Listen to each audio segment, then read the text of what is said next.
Tariki 25 Nzeri duhimbaza abatagatifu Filimini umwepiskopi, Cleophas uwahowe Imana, Heremenifiridi umubikira n'uwahowe Imana, Principi umwepiskopi, Sofiridi umukuru w'abamonaki, Herimani uwihaye Imana na Nikora wa Furu.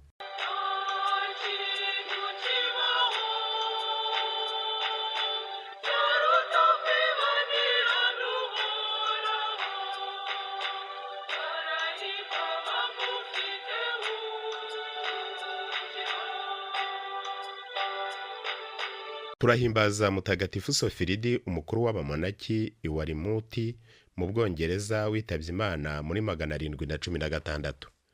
Muri 674 umumonaki witwaga Benedicto Biscopi yubatse monasteri muri Northumberland mu Bwongereza n'indi i Rolevi aziha Sofiridi kuzibera umukuru. Aho yitabiye Imana, Sofiridi aba mukuru muri monasteri Biscopi yategekaga.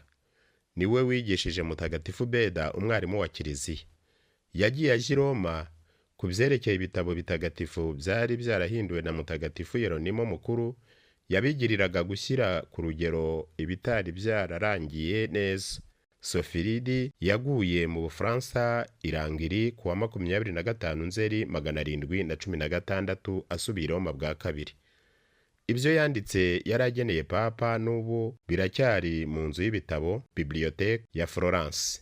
Sofiridi yamamaje cyane imihango ya Kiliziya akurikiza uko i Roma babigenzaga. Niwe mbere na mbere umunsi mukuru wa Pasika ukesha kuba warashinze imizi kare mu Bwongereza n'indi mihango myinshi ikoreshwa na Kiliziya i Roma. Jya ukunda gukurikiza inama Kiliziya ikugira naho itabigira itegeko.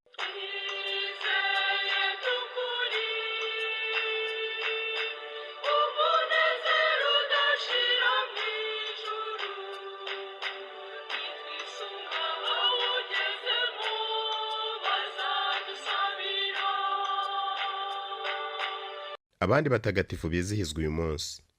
Ku murwa wa Emausi muri Palestina turahimbaza mutagatifu Cleophas umwigishwa wa Yezu.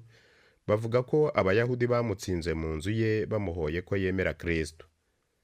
Ku murwa wa Amiye mu Bufaransa turahimbaza mutagatifu Filimini umwepiskopi.